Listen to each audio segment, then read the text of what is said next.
Sudah bertahun-tahun, saya 72 tahun menjadi tukang beca di Magelang, Jawa Tengah. Tak terhitung berapa kilometer dia mengayuh beca setiap hari demi mengantar penumpang dan mendapat uang. Nantinya uang yang tak seberapa itu dibagi-bagi sesuai keperluan. Ada yang digunakan untuk hidup sehari-hari.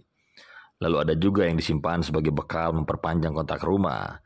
Sedangkan ada juga yang digunakan untuk membeli kupon undian. Kupon undian yang dimaksud adalah sumbangan dermawan sosial berhadiah atau SDSB. Sejak 1 Januari 1989, SDSB merupakan kupon undian yang diselenggarakan resmi oleh pemerintah. Rakyat bisa membeli kupon mulai dari harga Rp1.000 sampai puluhan ribu.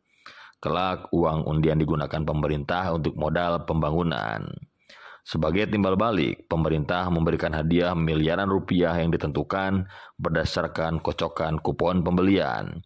Tentu dengan peluang menang sangat kecil. Sayat melihat kupon ini sebagai cara melepas jeratan kemiskinan. Hampir setiap hari Minggu dia membeli kupon undian dengan harapan mendapat 1 miliar rupiah.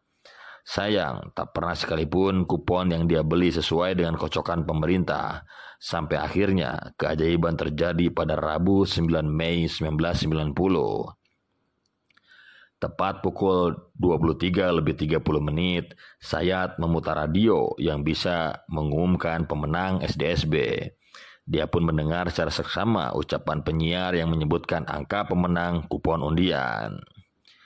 8, 4, 9, 3, 7, dan terakhir 9, ungkap si penyiar dikutip Harian Waspada 17 Mei 1990.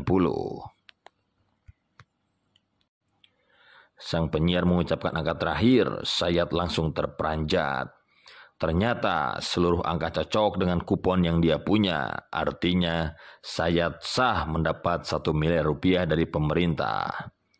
Lelaki renta dan keriput ini pun keluar rumah yang berdinding bambu untuk sujud mencium tanah halamannya. Tulis pewarta Harian Waspada. Tangis sang istri pun pecah. Apa yang selama ini menjadi mimpi benar-benar terwujud di tengah malam. Esok hari, Sayat melaporkan kemenangan ke pihak terkait.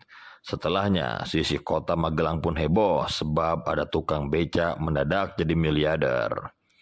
Tahun 1990, uang 1 miliar rupiah sangat besar. Harga rumah di kawasan elit Pondok Indah Jakarta saja mencapai 80 juta rupiah per unit. Artinya dengan uang 1 miliar rupiah, Sayat bisa membeli banyak rumah di Pondok Indah. Lalu harga emas tahun 90 hanya 20 ribu per gram. Dengan uang 1 miliar, Sayat bisa memborong 50 kg emas. Berarti jika dikonversikan melalui penyetaraan harga emas 1 gram 1 juta rupiah, diketahui uang 1 miliar rupiah setara dengan 50 miliar rupiah pada masa sekarang. Uang miliaran akan diserahkan langsung oleh Menteri Politik Hukum dan HAM Sudomo di Jakarta. Untung Sayat sadar akan investasi dan memilih tak menghambur-hamburkan uang. Kepada Waspada, dia mengatakan akan menggunakan setengah dari uang itu untuk ditaruh di deposito, sedangkan sisanya akan dipakai beli rumah dan modal hidup anak-anaknya. Dia juga mengatakan tidak akan lagi mengikuti SDSB. Toh, dia sudah jadi miliarder. Alhasil, dia memilih untuk fokus ibadah, bangun masjid, dan mengasuh anak-anak cucu hingga ajal menjemput. Meski begitu, kisah Sayat tak bisa menjadi contoh, sebab SDSB tak ada bedanya dengan perjudian pada masa sekarang. Hanya saja SDSB kala itu dilegalisasi pemerintah melalui Kementerian Sosial. Pada akhirnya, kisah-kisah seperti Sayat tak ada lagi, sebab SDSB diberhentikan pada tahun 93.